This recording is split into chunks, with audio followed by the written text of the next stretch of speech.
will I know if she really loves me?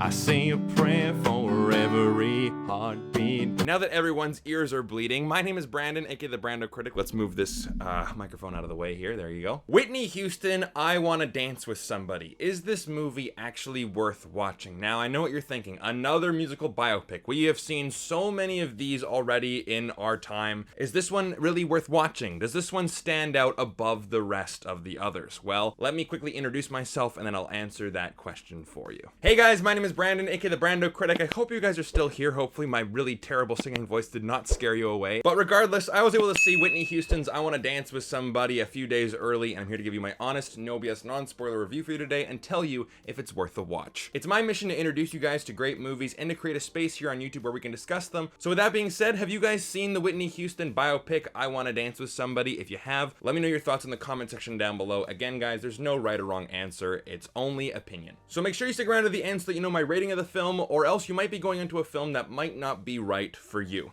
Now, let's begin. So Whitney Houston, I Wanna Dance with Somebody. I want to just call it I Wanna Dance with Somebody because that was the original working title, but it's directed by Kasi Lemmons, and she's done such films as Harriet and Talk to Me. And it stars Naomi Ackie, Stanley Tucci, Ashton Sanders, Tamara Tunie, and Clarke Peters, and this is the musical biopic of one of the most successful female artists of all time, one of the most successful artists of all time, and one of the greatest voices ever, Whitney Houston. So what are my thoughts on this movie? Well, like I said earlier, we have seen countless musical biopics in our time, and they're almost a genre in of themselves with the same structure for almost all of them. They start off as an unknown. They might have famous parents, but we don't know them as a singer or a celebrity yet. Then they're discovered, their rise to fame, their first couple of hits start to come out on the radio, they start to go on tour, then they become a worldwide sensation, and they're at the top of the world, and then there's some struggles, maybe with family, maybe with the drugs, maybe with the band members, whatever it might be, there's a fall from grace, and then there's a redemption. We have seen this story multiple times before. We've seen it in Ray, we've seen it in Walk the Line, we've seen it in La Bamba, we've seen it in Elvis, Bohemian Rhapsody, Rocket Man, Straight Outta Compton, and somewhat Amadeus? Somewhat? But what makes this movie different? Well, this one's about Whitney Houston. Now, I know what you're saying, Brando, that is the most obvious answer you can give, but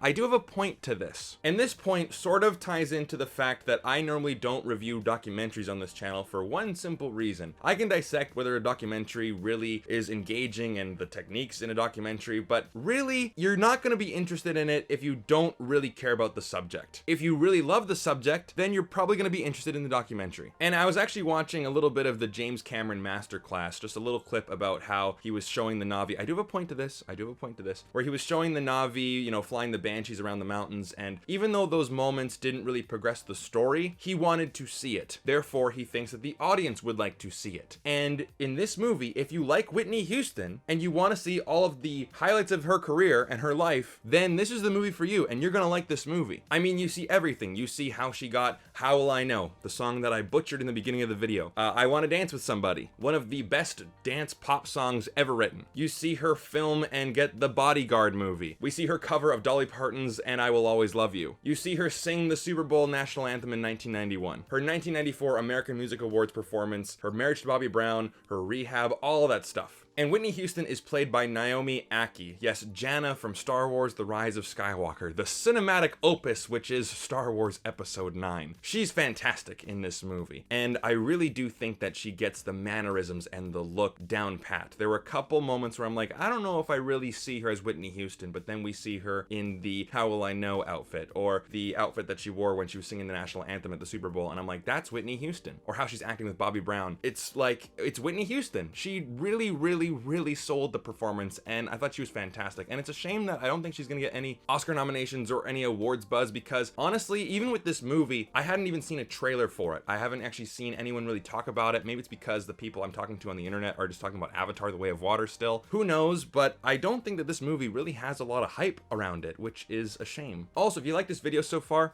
hit the like button. I really appreciate it. It helps the video spread out to more people, so thank you so much. The movie was paced well. I love how it brought those moments to life, and the movie actually did have me chuckling quite a few times, and that's mostly because of Stanley Tucci's character. He was amazing. Stanley Tucci in every single movie, even if the movie might be bad, he always gives a great performance. I think of like Transformers: The Age of Extinction. Terrible movie. He in that movie was actually pretty great. So you see all of the great Whitney Houston moments, but every single musical biopic to me, and every movie in my eyes, should have a central theme to it. Not necessarily what the film is, but what the film is about.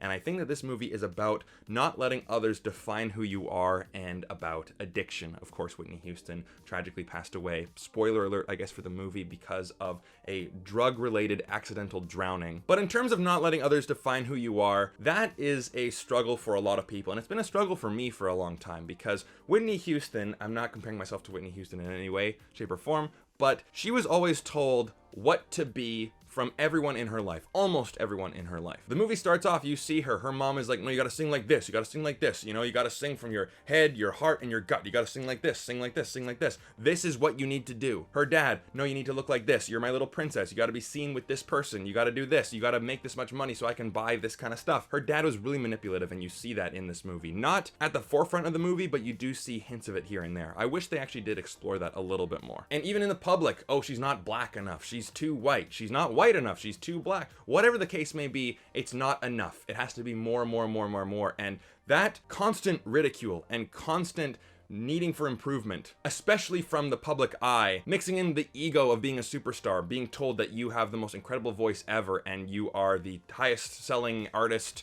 I think she beat the Beatles for most consecutive #1s. Mixing in with that constant people pleasing, it's exhausting. Constantly trying to shed this idea that people have of you. It leads to people needing an escape, which of course led Whitney Houston to drugs. And that's what addiction is. Addiction is people needing an escape from their everyday reality. And it's a disease. And I do like how they explored that in this movie. Now, they didn't explore it to a point where I was getting like emotional, but I do think that they explored it enough for this movie to be a really solid watch this holiday season. So for my overall rating, I'm gonna give this movie a 4 out of 5. I really enjoyed it, but that still leaves you with one problem. You now know my thoughts on this musical biopic, but you might be in the musical biopic mood, and you might be going, you know what, I'm gonna watch that Elvis movie from this year. However, I should warn you that that movie is not for everybody. But luckily, I have a review for that movie on this channel, so hopefully you can check that out after this review is done. The link will be at the end screen, so wait until you see that. But I wanna say thank you so much for sticking with me to the end of the video, guys. I really do appreciate it. Thank you so much for being here. If you like this video and you wanna see more videos just like it, then definitely hit like and subscribe so you never miss a single video.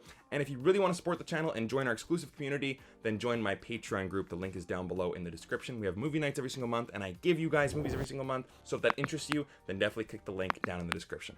Hopefully you guys have a wonderful holiday season, and I'll see you guys in the new year. Take care.